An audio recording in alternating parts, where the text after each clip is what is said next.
Em nome do Pai, do Filho e do Espírito Santo. Amém. Irmãos, é uma alegria para nós nos aproximarmos da palavra do Senhor, Deus que salva, Deus conosco, como nos diz este Evangelho. Hoje, a Igreja nos dá para meditar no Evangelho de Mateus, capítulo 1, versículos de 18 a 24, e temos aqui a participação de José na história da redenção, acolhendo Maria como sua esposa.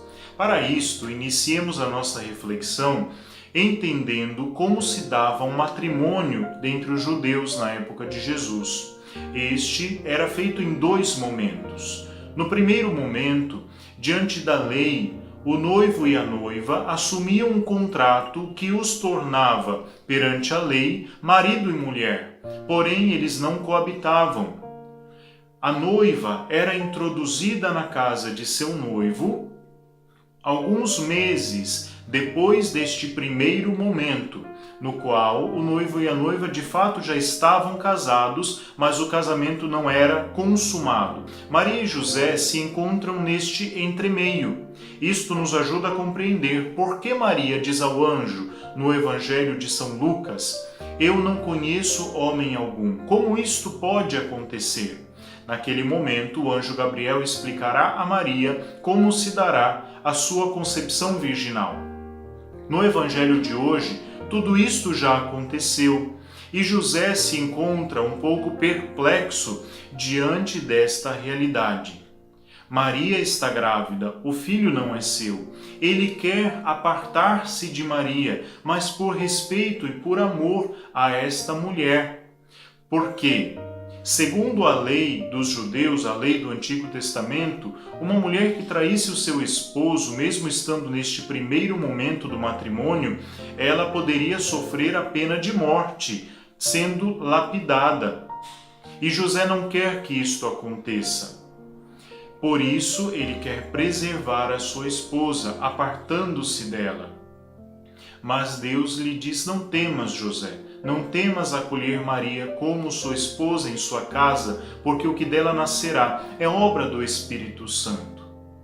Neste momento, diante de um sonho, José consegue compreender os planos de Deus acerca de Maria, do filho que dela nascerá e acerca de sua própria vida.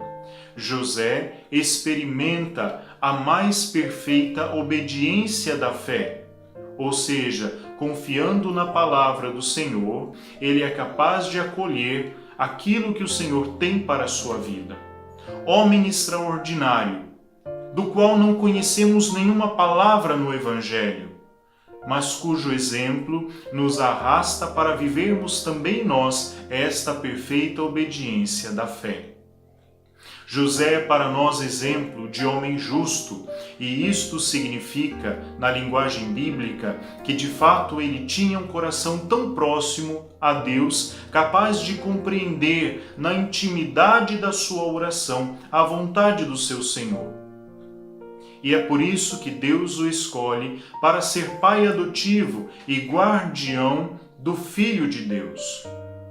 José é escolhido por Deus, segundo as palavras do anjo, a dar o nome a Jesus. Dar o nome era papel do Pai. O nome Jesus, que aparece hoje no Evangelho, significa Deus salva. É o mesmo nome de Josué, aquele que introduz o povo na terra prometida. Assim também o Senhor salvará o seu povo, levando-o a uma terra nova, a um mundo novo, que é o reino de Deus. Queridos irmãos, resta-nos ainda meditarmos um pouquinho sobre a palavra Emanuel. Esta profecia de Isaías, que diz: "Uma virgem conceberá e dará à luz um filho que se chamará Emanuel", se cumpre perfeitamente na Virgem Maria, segundo os desígnios de Deus. No nome Emanuel, que muito mais do que um nome próprio significa uma missão de Jesus, está a sua identidade mais profunda. Jesus é Deus conosco, Deus presente no meio de nós, Deus presente em nossa terra, e compreendemos neste início do Evangelho que Mateus então descreve esta profecia. Deus conosco, Emanuel, Deus está conosco.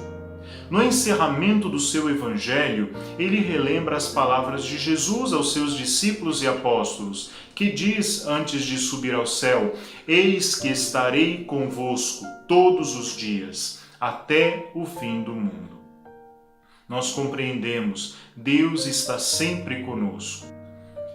O Senhor esteja convosco. Abençoe-vos o Deus Todo-Poderoso, que é Pai, Filho e Espírito Santo. Amém.